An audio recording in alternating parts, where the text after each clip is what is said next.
Carney returns Ottawa without a tariff deal. What do Mark Carney, a room full of AI bros, striking postal workers, and cash-strapped hospitals all have in common? They're all starring in today's episode of Canada, where everything's fine, allegedly. Welcome back to Canada Bulletin, where we break down the news so you don't have to read 7 different articles before your morning coffee. Buckle up because today's lineup is spicy. Hey everyone, welcome to Canada Bulletin. If this is your first time here, we're your no-nonsense source for Canadian news delivered with just enough sarcasm to keep you awake.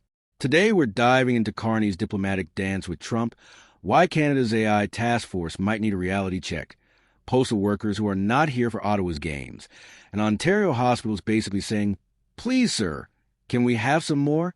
Let's get into it. Carney returns empty-handed. But hey, at least there's momentum. So, Prime Minister Mark Carney just wrapped up his second meeting with President Donald Trump in less than 6 months. And guess what he's bringing home? Not a tariff deal, that's for sure. Instead, he's bringing back 2 things: optimism and 2 ministers he left behind in Washington like diplomatic hostages. Picture this. Carney walks into the Oval Office Tuesday afternoon, probably rehearsing his pitch in his head. Trump tells reporters Carney is going to walk away very happy. Spoiler alert, happiness is apparently now defined as no actual deal but really good vibes. Canada-U.S. Trade Minister Dominic LeBlanc held a press conference afterward, and I kid you not, said there was substantial progress and momentum to make deals that wasn't there before. Translation? We didn't get anything concrete, but at least Trump didn't kick us out immediately. That's growth, people. Here's the thing. Canadian goods are still facing U.S. tariffs. Our economy is still in limbo, and Carney's basically playing diplomatic poker with a guy who wrote the art of the deal. Meanwhile, 2 of his key ministers are still in Washington, presumably trying to turn that momentum into something resembling an actual agreement. It's like leaving your friends at the party to smooth things over after you awkwardly left early. Tariffs hurt Canadian businesses, cost jobs, and make everything more expensive. But sure, let's celebrate momentum. I'll add it to my grocery budget, right next to thoughts and prayers. Speaking of questionable decision-making, let's talk about Canada's brand new AI task force. Because when you want balanced perspectives on artificial intelligence, who better to ask than checks notes, mostly industry insiders?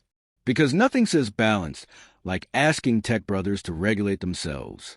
The Liberal government just assembled a 27-member AI task force and gave them until the end of this month. Yes, this month, to fast-track changes to Canada's national artificial intelligence strategy. Speed-running policy, what could go wrong? Here's where it gets interesting. Teresa Scassa, a law professor at the University of Ottawa and Canada Research Chair in Information Law and Policy, is calling out what everyone's thinking. This task force is skewed towards industry voices and the adoption of AI technologies. In other words, it's a bit like asking oil companies to write environmental protection laws. Sure, they know the subject, but their interests might be slightly conflicted. Artificial Intelligence Minister Evan Solomon announced this task force last month, calling it a 30-day national sprint. A sprint because complex ethical, cultural, and environmental questions about artificial intelligence should definitely be answered in less time than it takes to plan a wedding. The concerns are legitimate. What about AI's impact on Canadian culture? What about jobs being automated away faster than you can say ChatGPT? What about environmental costs? Scassa says these risks deserve more attention in a national strategy, and honestly, she's not wrong. The new strategy is coming nearly 2 years earlier than planned. Why the rush? Maybe because other countries are already way ahead, or maybe because waiting another 2 years feels like dog years in tech time.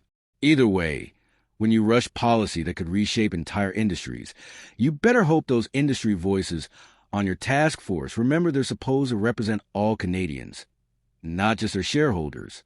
From artificial intelligence to actual mail delivery, let's check it on Canada Post, where workers are striking in Ottawa just made everything way more complicated. Canada Post strike, when your boss changes the rules mid-negotiation. Nearly 2 weeks ago, Canada Post workers hit the picket lines, and they have some thoughts about how Ottawa's been handling things. The Canadian Union of Postal Workers is meeting with the federal minister, but not for tea and cookies. They're meeting because they're accusing the government of trampling all over the collective bargaining process. Here's the tea. Right in the middle of union negotiations, Procurement Minister Joe Lightbound announced sweeping changes to Canada Post mandate. We're talking ending Daily Mail delivery, expanding community mailboxes, and closing some rural post offices. Just casual changes that completely reshape what Canada Post workers were negotiating about. Imagine negotiating your salary and benefits with your boss, and halfway through, your boss announces they're restructuring your entire department, eliminating services, and maybe closing some locations.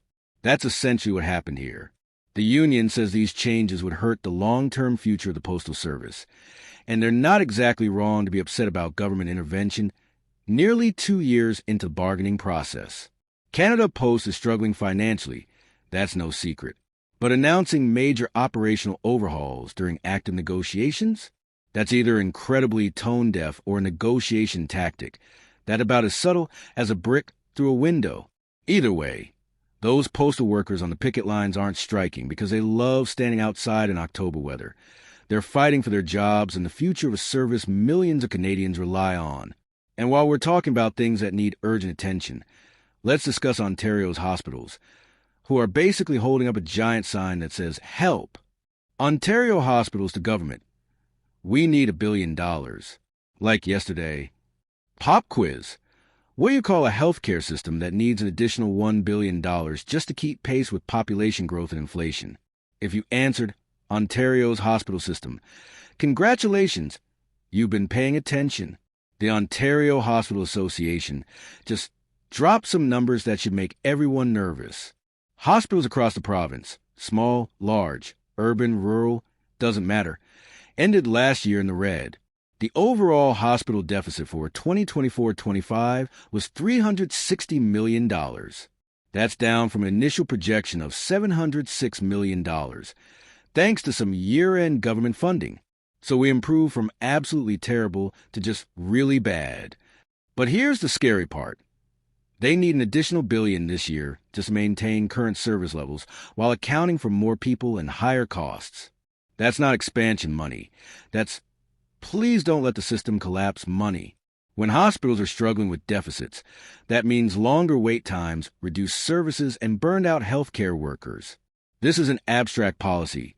This affects real people waiting for surgeries, cancer treatments, and emergency care.